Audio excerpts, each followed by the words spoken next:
asalaamaaleykum ñu ngi leen di nuyu ñëpp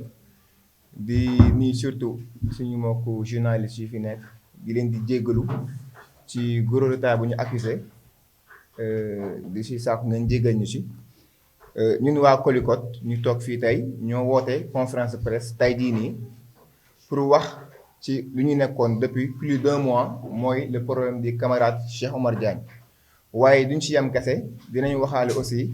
actualité récente bu am mooy le cas de notre international sénégalais Gana Gueye dinañ wax aussi si yeneen victime similaire du cas de Cheikh Oumar Diagne loolu moo waral ñu toog fii nii nar a àddu si yéen si wolof ak suñu camarade Ahmed Takoula Gueye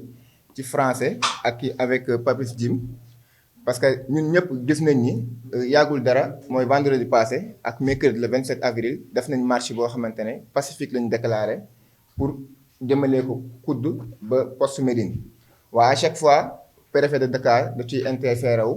di jël ay ordres yoo xamante ne amul benn fondement juridique ay ordres yoo xamante ne mu ngi koy jëlee sur l'exécutif pour ñëw du ñu jaay doole pour ñëw di piétiner suñu ay liberté publique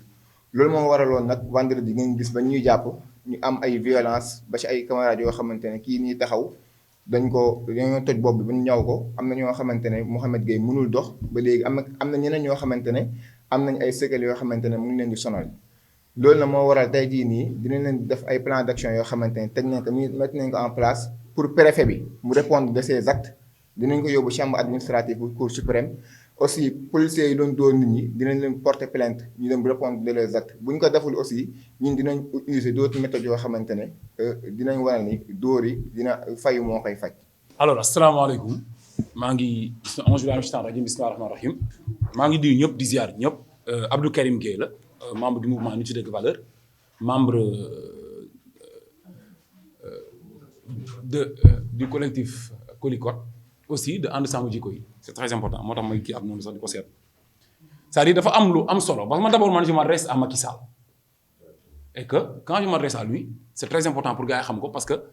su may wax ak moom dafa am benn prox ndoll bu may ibbiwaaleel les religieux Sénégal kilifa diine yi ak aada yi responsable yi imam yi ak ànd sàmm jikko yi ñu xool parce que dafa am message boo xam ne l'état du Sénégal est en train vraiment di nax nit ñi quoi di jaxase xelu nit ñi bërki démb la Macky Sall recevoir Soros là un grand homosexuel franc-maçon qui fait le tour du monde di promouvoir l'homosexualité di défendre LGBT Macky Sall a reçu bërki démb au palais présidentiel ok lan moo doon sujet seen daje bi ñu génnee on parlait de l'éducation du Sénégal kon c'est-à-dire il faut Sénégalais yi comprendre quoi kon kan lañu amal affaire ñun kan mooy Macky Sall ak ñun lu tax ñu toog fii ça dépasse la personne de Cheikh Oumar Diagne Macky Sall mënul recevoir kooku ok Macky Sall Gana Gueye a eu des problèmes ne moom du sor maillot LGBT en France Macky Sall est sorti pour tweeter mu ne je soutiens Gana Gueye ces principes et convictions religieuses doivent être respectées c'est moom bokku ci loolu du religion au Sénégal loolu du religion moom mi tudd Macky Sall Macky wu mooy kuy dem Màkka mooy dem ko du Màkka bi c'est-à-dire il faut qu'on se Sénégalais nañ xool ñun li ñuy xeex lan la nañu Sénégalais yi bàyyi xel kon il faut pas qu'on s'attarde ci nekk ci ay détails yoo xam ni ñu bëgg a jàpp benn personne Cheikh Oumar Diagne boo xam ni liñ ànd ak moom ba ñu jàpp ko mooy xeexu ngóor jigéen liñ ko jàppee mooy affaire PGA bi loolu la jotee ak Djibril War bi soldat lam di wër ci médias yi di défendre les homosexuels ne loi proposition de loi bi kenn du ko dugal Assemblée nationale mais loolu moo waral Colicot bi te su ma juumule loolu moo taxoon tey ñun ñu créé ànd sàmm jikko yi qu'on dise la vérité quoi léegi est-ce que ñun dañu war a ndenk ci problème mu war a leeral Sénégalais yi ba tey que Cheikh Oumar Diagne amul problème ak Djibril War góor jigéen la amul problème mais on fait que se répéter quand même qu'on nous respecte et que nit ñi comprendre que ñun suñu problème ak Macky Sall mooy président boo xamante ni day dooleel ngóor jigéen pro-gay la dafa nekk di recevoir association homosexuelle ak lobby homosexuel yi loolu la Cheikh Oumar Diagne di wan di ko leeral nit ñi di ko xam ñu wax mu bëgg sëriñ si xam ni Macky Sall barki démb ab góor jigéen la dalal ci palais bi kilifa bu mag ci ngóor jigéen bu yor ay milliards du këpp ci Afrique pour africain yëpp nangu ngóor jigéen ñi ngi sonn nag ci explication yi li ñu bëgg rek Sénégalais yi xam ko mooy buñ jàppoon benn góor jigéen saa buñ jàppee góor jigéen fii Joe Biden na dina woote association homosexuelle yi dinañ woote Macron dina woote ñoom ñëpp a ciy jóg def pression Macky Sall ba mu bàyyi góor jigéen bi si kaso bi kon léegi Sénégal daal góor jigéen ñoo fi ëpp baat Cheikh Omar Diagne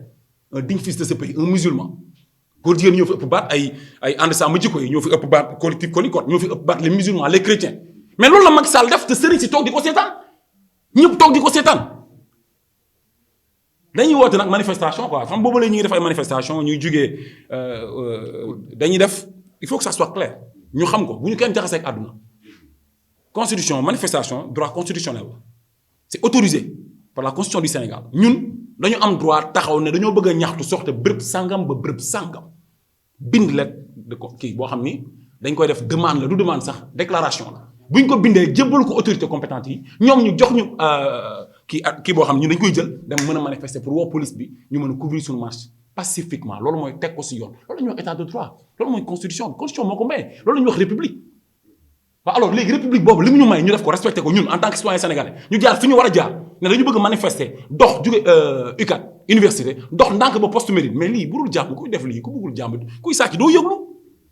kuy agressé doo yëglu ku yee fitna doo yëglu dañuy yëglu autorités yi mais nañ ñu respecté bi mooy ñaata yoon ñu def déclaration di ko jox pour def suñu manifestation pour la libération de Cheikh Omar Diagne ñu bañ te c'est pour te li tax ma ne xam lu tax Macky Sall di ko bañ lu tax autorité di ko bañ mooy góor jigéen ñi ñuy bañ ñu mer Cheikh Omar Diagne dama ko seeti jeudi bële à la prison ma fekk ko fa mu ne ma boo demee sama Facebook il y a juste 15 jours avant ñu may arrêté ma ne ko waaw un de ses amis l'a envoyé benn vidéo boo xam ni les associations lobby les grands ubbi homosexuels yi nekk ci àdduna bi lobby yu gën a mag ci homosexuels yi nekk ci àdduna bi dañ doon def benn genre forum la xaw ma je sais pas quoi dañ ko doon def non Afrique South Africa Afrique du Sud mu ne bi ñu koy def Afrique du Sud bi ñu toogee di wax di expliquer ñi nga xam parler de l'homophobie ils ont mis sa vidéo ma ne va voir sur Facebook donc léegi maa ngi wax presse bi yëpp nañu am seeti ci Facebook kan la Cheikh Omar Diagne amal problème il faut qu'on arrête sànq rek maa ngi dégg ñu ne y a des associations mourides xaw ma des Mbàkke 30 Mbàkke qui ont porté plainte Cheikh Omar Diagne 37 mais nañ nangu ñooñu du ñu ay Mbàkke quoi xam nañu Serigne Touba Serigne Mountakha Mbàkke yàlla na fi yàgg du porté plainte kenn lijjantiwul loolu ça il faut pas ñu ko ñu bu ñu nax quoi il faut nañ bàyyi politique bi quoi ñu xam ne ñun góor jigéen la ñuy xeex te Serigne Touba da doon xeex dëgg Serigne Touba musul indil problème ay noonam sax dina la jégal waxatuma la nag koo xam day xeex góor jigéen koo xam ne jullit la kon nañ bàyyi politique bi ñuy dugal Touba quoi bu lañu ci dugal Touba arrêtez di nax nit ñi quoi donc samedi incha allahu rabbi pardon ñu ngi woote nag c'est à quelle heure 10 heures incha allahu rabbi dañuy jógee UCAD dox ndànk nag pacifiquement ci jàmm nag ñu ngi woo Sénégal yëpp ñu ñëw et puis ñu ngi woo waa ànd sàmm jikko yi di woo ñëpp nag ñu dox ndànk y a des mourides ici y a des tidianes y a des chrétiens y a des layènes y a des xaadir fii ñëpp fi nekk Sénégal moo fi nekk loolu mooy collectif Colicot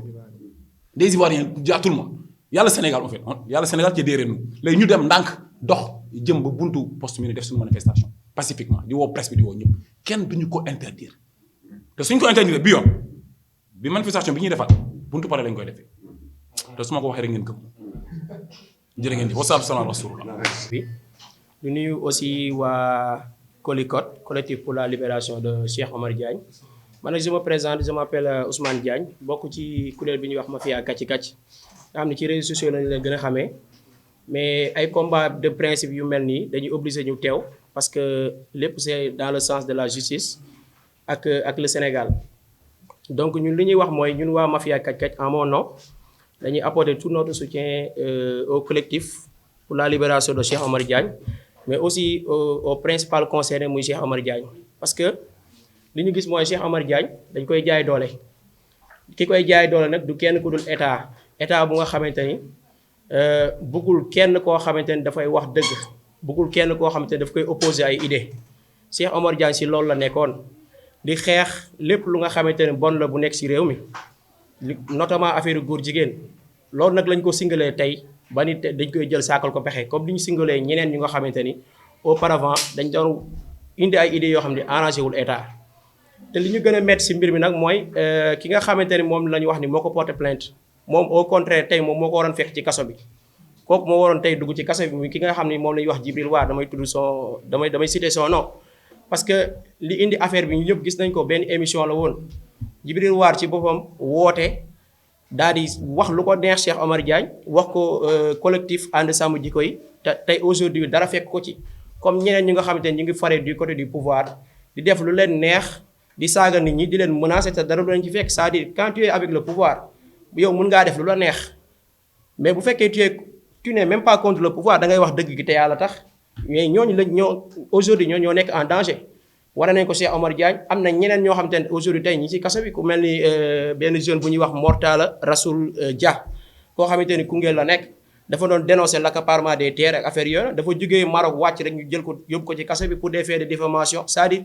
même astuce yi la ñu utiliser pour mën a jàpp nit ku teg ko ci kaso bi. xam nga am na aussi ku ñuy wax Gas El Salvador à Saint-Louis même chose lañ ko jàppee pour des faits de diffamation ak yu kenn xamul ñàkk fay. te li ñu seetlu mooy c'est-à-dire ay lu mel ni ay diffamation même si la personne est coupable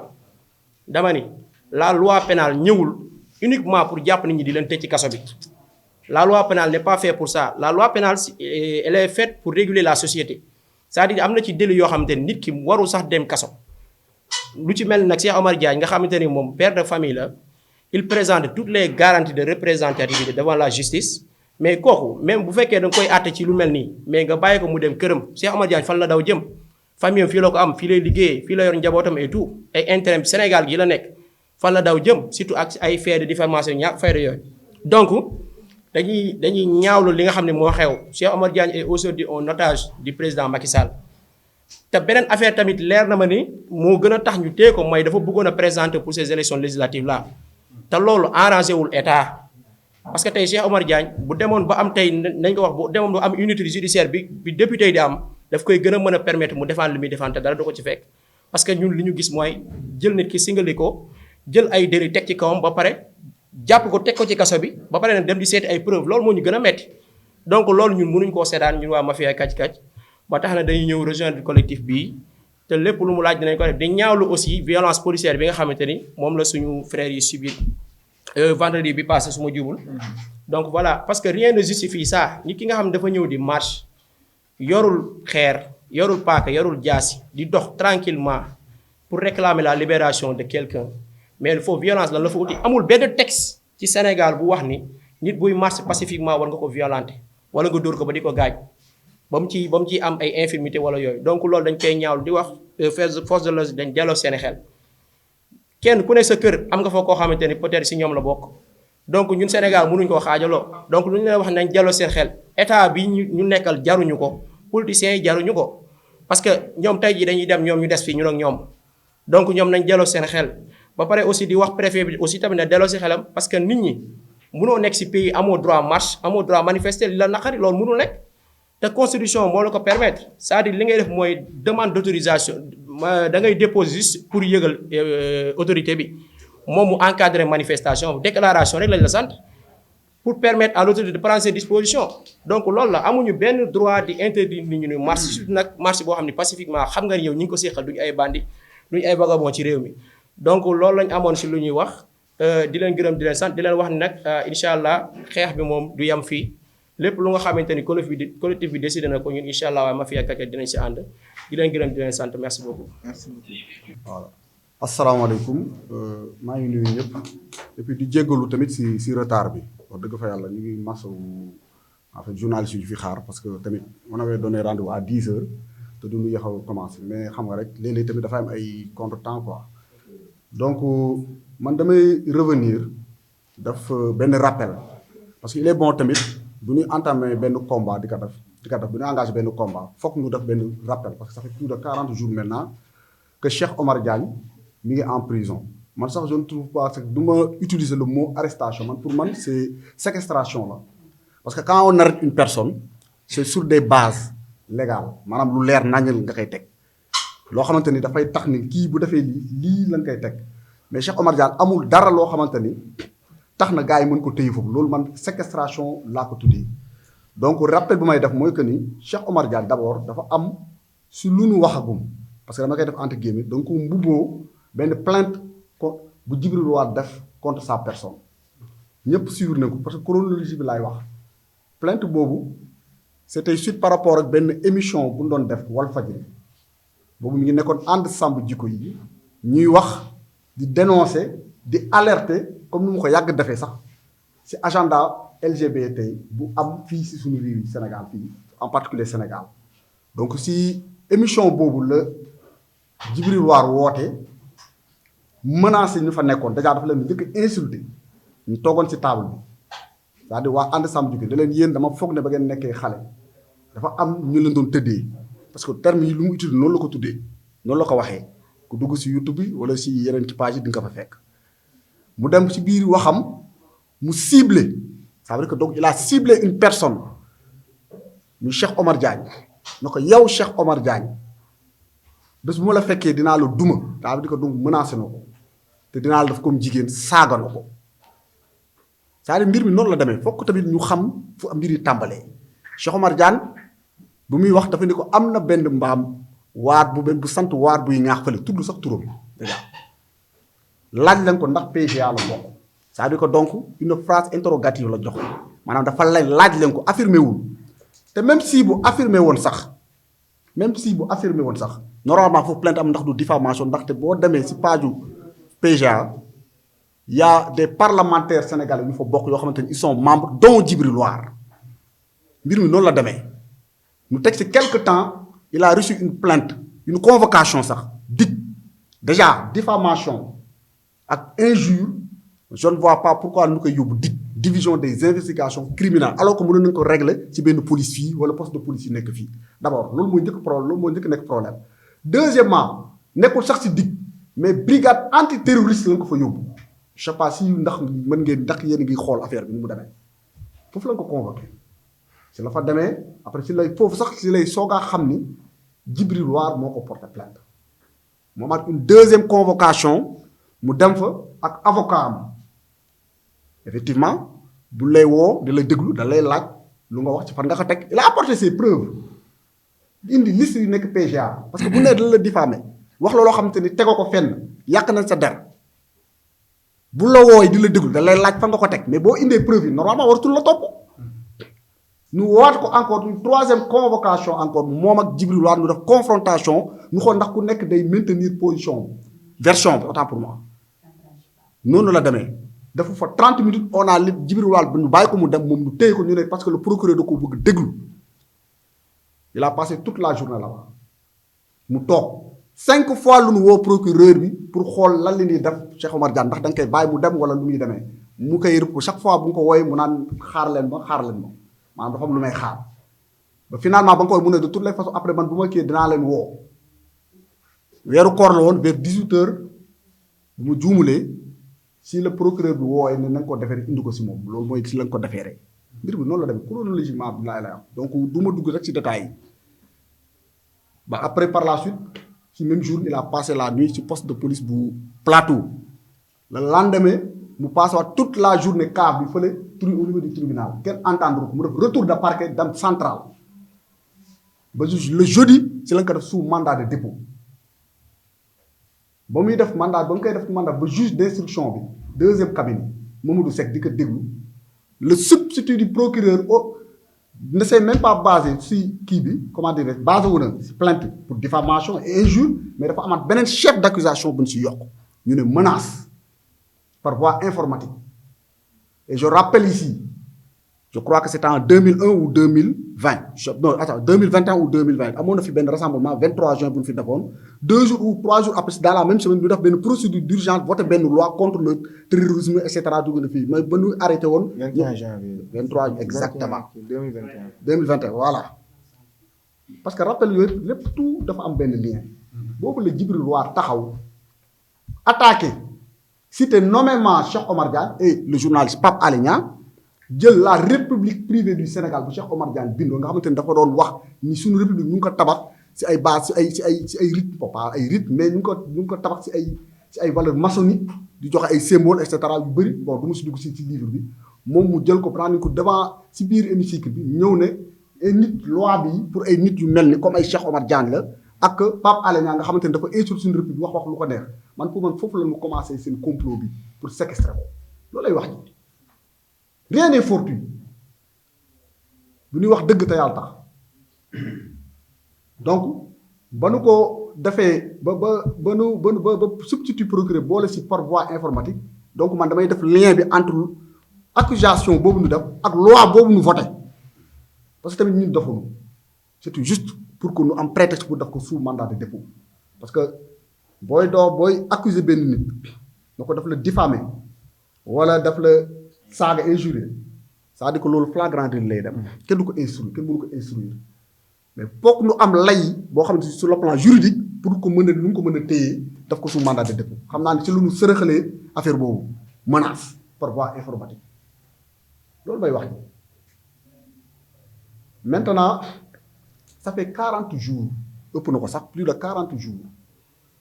ñu ngi fële rëbës ñu ngi ko séquestré loolu man du ma utiliser arrêté séquestré lañ ko def séquestration ndaxte te jàppewuñu ko si dara loolu lay dëgg 40 jours ñu ngi ko fa téye nee nañ daf ko menacé mais menace dafa am lu koy matérialiser parce que man du ma toog nii xool la ni dag maa menacé dafa yomb trop kon boo caat kon ku génn si mbedd nga am nit problème daf maa menacé menace dafa am lu koy matérialiser soit nga wax ko ñu dégg ko nga bind ko parce que nañ ne par voie informatique te Cheikh Omar Diagne am na page Facebook Vero Public page boobu ñëpp ñii ñëpp mën ngeen ko lire xool leen ko je vous défie ndax gis ngeen fenn fu mu ko menacé il a ses live yu mu def fii yéen ñëpp da ngeen koy suivre amul fenn man en tout cas man si lu ma xam te gëm naa ni moom ñëpp tamit amul fenn fu mu tuddee Djibril War menacé ko c'est-à-dire damay def benn rappel benn pour mu xam mbir mi fu mu yegg lu tax ñu arrivé ak situation bi mbir mi noonu la demee lenn daal laa wax ni Cheikh Omar Diagne il a été victime de son engagement parce que dafa déranger le régime Cheikh Omar Diagne attaqué wul rek régime bi en place mais dafa attaqué tout un système et il dérange c'est ça la réalité dafa leen yàgg déranger gars yi yàgg ko xiif di xaar moindre occasion pour ñu jàpp ko tëj ko société comme ça mu noppi et puis mu doon nag benn alerte pour ñeneen ñoo xamante ni bëgg topp si trace Cheikh Omar Diagne pour dénoncer bu ko defee ñu tiital la ñu noppi kenn du ñu may wax c'est ça la réalité loolu intimidation la voilà mbir mi du dépassé na sax la personne de Cheikh Omar Diagne mbir mi question de principe la parce que au-delà de Cheikh Omar Diagne ñu tous ñi ñëpp nekk fii nous sommes tous en danger ça veut dire que ëllëg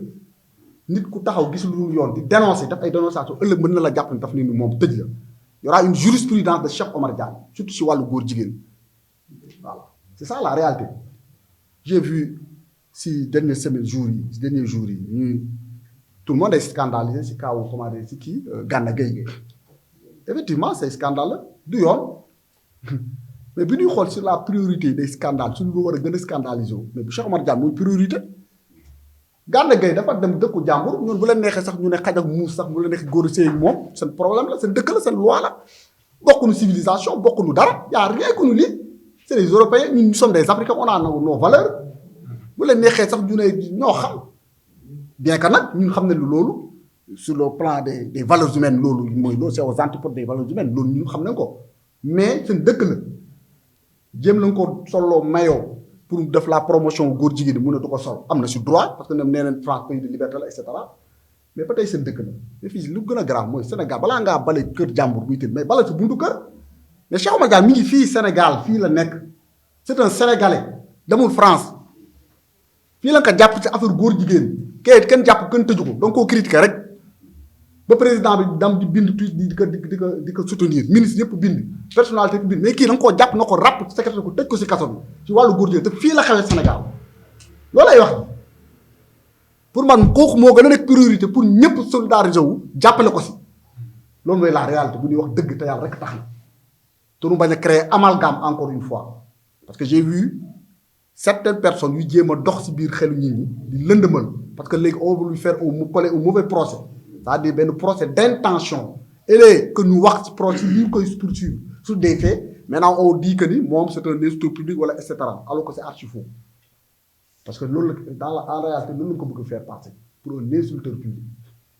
et je défie qui que ce soit fan la insulter kenn parce que insulter da ngay wax du kàddu gu ñaaw wala wax benn kii loolu amul beneen mbir bi mooy que ni suñu justice bi tamit laay lancer appel justice moom mooy créer stabilité sociale ci dëkk ndaxte ñun bu ñu dëkk réew bu ñu si nekkee société bu mu mënti nekk ay loi ñoo koy ŋànk ay loi ñoom ñooy comment dire ñooy bànqaas bi bu société bi di mën a appuyer pour que mu mën a dox mais bu fekkee nag ci bànqaas yooyu ñu yaakaar ñuy loi justice dafa dem ba xaw a nit ñi amatuñu si moom confiance alors que je rappelle que ni la justice est rendue au nom du peuple lu peuple bi bëgg si le justice bi si la justice bi daf ci war a tënku peuple bi nag dafa am ay valeurs yu ñu tënku valeurs yooyu homosexualité bokk si Cheikh Omar Diagne ci valeurs yooyu la taxaw di xeex homosexualité et cette même justice bu war a rendre bu war a doxi verdict au nom de ce peuple là moo jàpp koo xamante ni dafay défendre valeurs yooyu nga xam ne population bi yépp ci lu ñu tënku jàpp ko tëj ko ci kaso bi loolu mooy paradoxe loolu mooy paradoxe te loolu la ñu war a dénoncer bu ñu demee ba justice bi léegi amatuñu ci moom confiance loolu y a problème te loolu nag c'est source d'instabilité par la même occasion tamit damay masawu toon te foofu laa waroon commencer sax les manifestants yu ñu violenté woon nga xamante ni dañ leen a dóor ñii duñ toj seen bopp ñii tamit voilà am na sax kenn ku ñu fi jàppoon bay na laa si jàpp turam ñu ko defoon tamit c'était voilà rafetul woon parce que les forces de l'ordre nekkuñu fi pour servir un régime mais ils sont là pour servir la population pour man et non pas pour les violenter marche c'est un droit titre déclaratif da ngay déclarer damay marche le préfet jël les dispositions nécessaires pour encadrer sa marche cette marche là ñaareel ba mooy que ni lu ñu déployer ci force de l'ordre jour boobu bu ñu defoon benn marche le 10e aurait suffi pour que ñu encadrer suñu marche yi waaw loolu tamit benn rappel bu may def aux forces de l'ordre pour war ni ñun ñuy dóor duñu violenter ce sont des Sénégalais comme yéen ce sont des frères parce que actuellement kenn xamul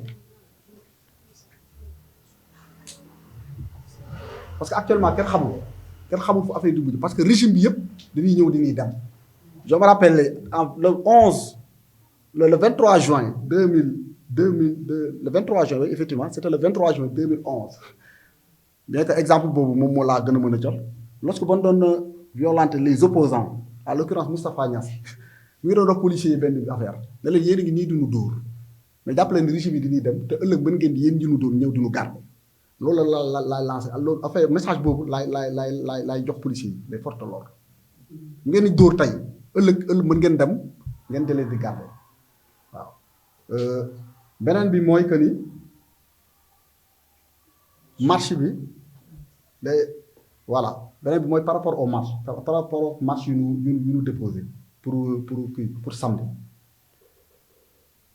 suñu première marche bi kan la woon je pense c'était le 27 avril non bu njëkk bi rassemblement. non voilà rassemblement lu ñu ko def mais là on l'avait autorisé mais c'est-à-dire marche yu ñu refusé woon. 27 avril. c'était le 27 avril sous prétexte que y a l'arrêté Ousmane Ngom n'est-ce pas. non entrave à la circulation et cetera dugg na fi waaw alors que lan mooy paradoxe bi récemment démb ka yàggul sax ñu ngi defoon benn tournée ci Coupe d'Afrique bi le ministre des sports n'est-ce pas moo fi def benn tournée ci même itinéraire je crois que si la jaar yaakaar naa ni bu ñuy def entrave à la circulation bu ñu jëlee lu toll ni Coupe d'Afrique di def benn di def balade ci même itinéraire boobu loolu moo gën a mën a entraver à la circulation que ñun ñii di marche parce que loolu noonu liesse populaire lay indi te pourtant ça n'a pas dérangé beneen bi sax même sax l'arrêté Ousmane Ngom en question déjà CEDEAO sax je crois bien génne na benn décision pour benn directive pour que ñun nañ ko dindi parce que arrêté boobu dafa illégal maintenant léegi arrêté boo xamante ni depuis 2011 ba léegi mi ngi nekk en vigueur loolu amul fenn te mieux encore bu ñu jëlee Coupe d'Afrique bi pourquoi arrêté boobu nekkuloon en vigueur pourtant ñëpp a dem booru palais ça n'a pas gêné cela n'a pas gêné le pouvoir en place ça veut dire que donc ñoom lii ñuy tuddee justice wala ay lois à géométrie variable bu leen arrangé en fait ñoom ñu évoqué ay lois évoqué ay arrêté bu fekkee arrangé wu leen bu fekkee arrangé na leen nag léegi ñoom ñu bàyyi noonu mu dem beneen bi mooy que ni les plaintes parce que j'allais oublier que ni par rapport ak suñu camarades yu ñu violenté dañuy porter plainte on compte porter plainte parce que tamit il est anormal que maintenant jamono jii ñu toll ñu jàpp ay nit di leen dóor di leen violenté sans mu am benn poursuite loolu moom dafay dakk gars yi am nañ ay certificat médical ñun ñëpp ut nañ ko di leen contacter seen avocat te di leen porter plainte di leen fexe ba yoon en fait ñu joxe yoon ñu jox leen dëgg waaw su lu may terminer rek mooy que ni damay lancer appel à toutes les forces vives de la nation par rapport ak suñu marche bii ñuy def samedi incha allah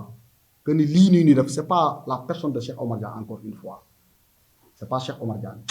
mais lii ça concerne tous les citoyens et je rappelle aussi que Cheikh Omar Diagne c'est un père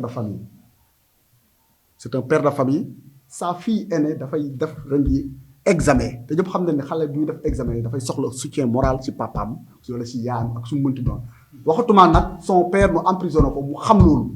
déjà psychologiquement sax dina ko mën a perturber c'est ça la réalité et sa mère elle est malade loolu tamit je ne fais pas du sentimental mais je dis les choses ni mu mel bien que Cheikh Omar Diagne nag loolu tamit mën naa xam ne il s'est préparé mais tamit foog ñu wax tamit édifier l'opinion lu xew et vous mettez yi tamit ci place am ngeen xam lu muy dund ak njabootam ak famille am waaw di lancer tamit comme lu ma wax rek appel ñëpp ñu ñëw ci marche bi te marche bi du marche Cheikh Omar Diagne du marche Colicot marche bi marche tous les citoyens sénégalais waaw jërëjëf. parce que tey jii dem ñëpp gis nañ ni le ministre comment s'appelle-t-il du sport Matar Ba mu def tournée avec la Coupe d'Afrique ànd ceeg waa fédération sénégalaise ñu aw fépp fu ñu waroon aw ñoom ñu aw fa dem ci biir seen Dakar yëpp ak nu mu xat-xat def nañ ko amul benn yoon fu ñu waxee entrave à la libre circulation donc ñun bu ñu bëggee def manifestation sur une durée bien déterminée sur un itinéraire bien précis Mor Talla Tine au lieu mu def lu ko yoon sant du ko teg foofu noonu du ay Macky Sall moo ko fa teg dafa liggéey ba egg foofu noonu léegi mu def lu ko yoon sant muy def loo xamante ne ay coup de fil lay jot non ñii bu ñu déposé lettre rek bu leen faale bàyyi ba à la veille nga woo leen nga interdire ko ñun saa suñu waxee dañuy manifester foofu dañu fay manifester 1000 manifestations bu ñu déclaré 1001 manifestation nañ ko fay def bu ñuy demee ba xam ne déclaration bi amatul njëriñ comme lu Karim wax kii sàcc du yëgle dootuñu yëgle dañuy dem def lu ñu yoon sant duñ ko yëgal kenn te fu mu yem nag foofu dafay neex te aussi ñu ngi yëgal aussi une plainte de Cheikh Omar Diagne contre Djibril War pour menace yu mu ko def ak insulte bu mu ko def ñëpp Sénégalais yëpp dégg ko ñëpp di ko nakarlu en tout ñu ngi leen di woo ce samedi di woo aussi surtout les politiciens parce que mënuñu à chaque fois bu ñu amee ay problèmes électoraux bu ñu amee ay problèmes yoo xamante ne ça touche un politicien ou bien un opposant ñu woo Sénégalais yëpp ñu jug pour ñu barrer la route à Macky Sall alors que ñoom ils n'ont pas ce sens de solidarité envers ceux qui combattent quotidiennement parce que tey ñu fi toog ñëpp amuñu période de combat à chaque fois bu Sénégalais amee besoin ñu fi toog ñëpp dañuy dajaloo que ça soit mi FRAPP que ça soit mi Africa First que ça soit mi Ñoolaan saa su amee problème bu taxaw ñëpp ay dajaloo